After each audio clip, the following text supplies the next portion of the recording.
What's good, everybody? It's the Luna Ink General, straight from the underground. This is another edition of the Jeff interview. Right now, we in the studio working. Next project coming soon. But I haven't done these in a long time, so I wanted to, come back on, show face. So, welcome to another episode. We're gonna get into touring, how touring was, touring with the Clips for my own tour, and basically what I've been up to since you last saw me. So, without further ado, let's get into it. Yeah, dig. So first question is, how was tour? Touring was great. Touring was great. So I made this video before I went on tour, the Jeff interview. I don't know what episode it was, but I made that, and I was talking about my initial thoughts about what touring is and how touring was gonna be like and all that. But it really was kind of crazy. Nobody actually prepares you for your first tour. So touring was insane. I got to meet a lot of fans. The meet and greets were probably my favorite part of touring. Um, and just being on stage, prior to my first tour, I've only been on stage for like four times maybe. My first show ever was opening up for Lil TJ in Ottawa. And then my second show was opening up for Eric the Architect. And then my third show was what was my third show? I forgot what my third show was, and then my fourth show was in London. My first headline was in London, so that was like four shows in, and then I went on tour and I did about 11 shows headline, and it was crazy. Honestly, touring was absolutely crazy. My favorite show, I won't say what my favorite show was, but like every show was special in its own way. And we really had no expectations for touring. Touring as especially as an independent artist is kind of crazy because you kind of have to take responsibility of first of all your team. So I brought on my um I had my brother who's kind of like a roadie. He was kind of like helping out wherever we needed help with. Shout out to him. Then we had the videographer and we had a DJ, and it was basically just kind of like bringing people with you. You gotta kind of have to take care of them also. So that's the responsibility that comes with touring. So financially, mentally, touring is also very, very challenging. So you kind of have to lock in with your mental health and just kind of taking breaks after and rest after every show. A lot of people got sick on tour. That's another thing you gotta prepare for. Um, and fans, just meeting the fans was crazy. Human interaction, how that goes. So it was crazy just talking to people and seeing how my music has traveled. Some people, English was not their first language and they fuck with the music. So I really appreciate that. So it was kind of like a surreal moment. Also a moment that I want to reflect on many years to come just because it's like, damn, bro, like I did this from my basement.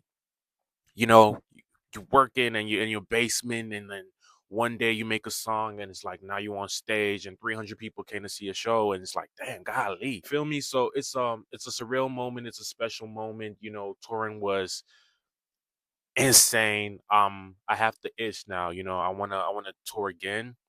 I want to do more shows. I want to do more, go to more places. It taught me so much about just what songs resonate with people. It taught me so much about songwriting, seeing what moments in a song sticks with people. It taught me so much about social interactions. It taught me so much about being a boss, handling business, you feel me, operations and all of that in the background. It taught me so much about just like being an artist, an independent artist, and just taking responsibility of your team and of yourself and holding yourself accountable.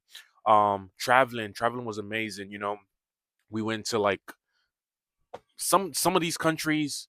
Prior to tour, I think I've only been to London. The other countries, it was like my first time being in every country. So Paris was my first time being in France, first time being in the Netherlands, first time being in Germany, Poland. Poland was crazy. Yo, and make sure y'all go check out the Loner World docu-series out now. 12 episodes.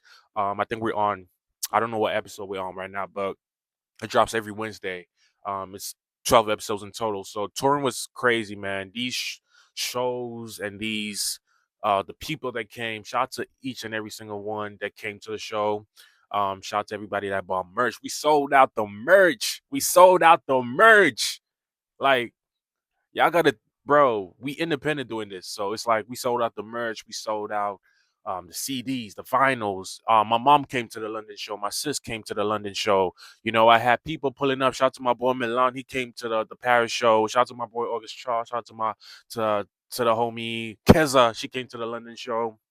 It's like my first time meeting Keza, so shout out to her. Um, who else, man? It's just it was good just to see everybody and the growth from when we started to up until now. Like we're going on tour and we're doing 11 shows and like we got like what 6 7 sold out shows. Next time we selling out everything. Next time we selling out everything. You feel me? I did my first festival in The Hague. That was crazy. And we got to document everything. Shout out to my boy Franklin. He basically he shout to him. He basically like videotaped like uh me on stage and me off stage, and then we turned that into a docu series. So shout out to him for capturing that footage. But yeah, touring was crazy, man. Like I said, my favorite moment was probably meeting all the supporters that came to the shows. My other favorite moment was just like trying new foods, being in new places. The my worst part, I'll give you the good and the bad. So the bad was like the traveling took a toll on my body. I got sick a lot. And I'm a very like when I get sick, you know. So I was like sick, but I was still showing up on stage, which was like it taught me to push myself, you know.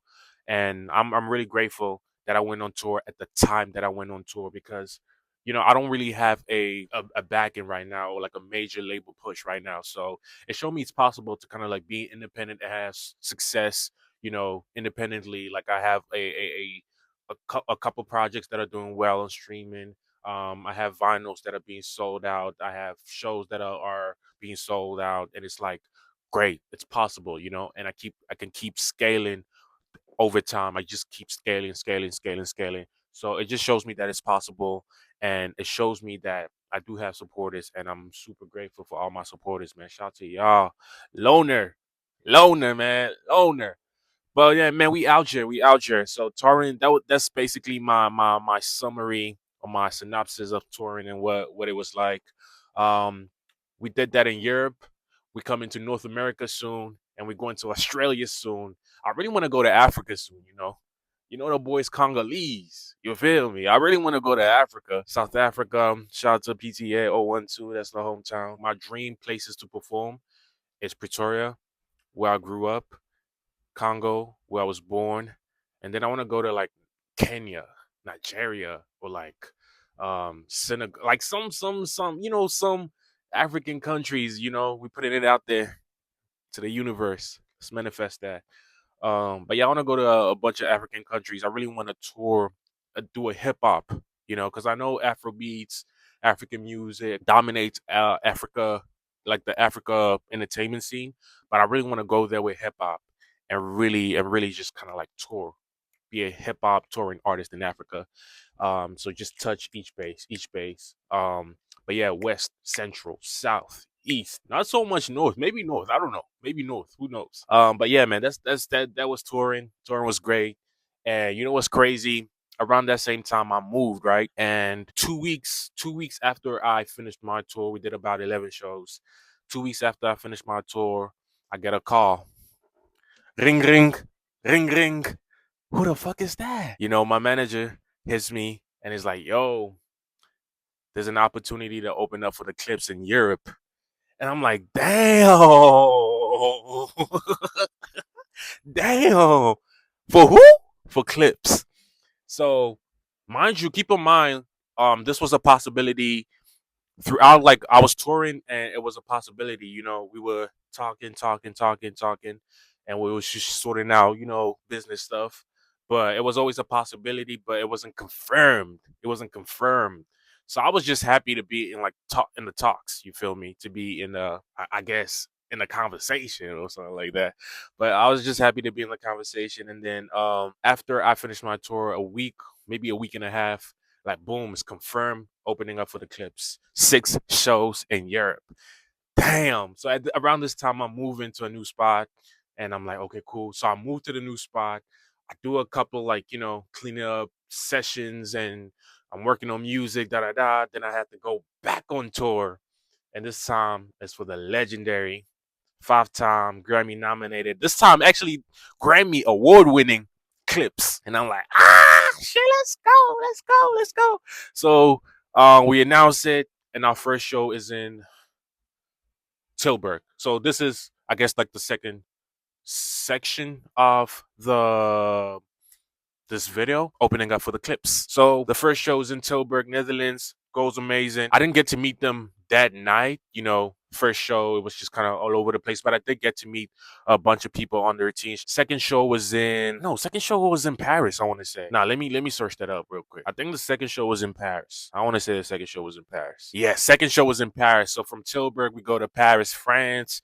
That show was crazy. Pharrell popped out. I got to meet Pharrell. And that's the night I got to meet Madison Push properly and introduce myself and just be like, yo, Strav, I'm your opener, man.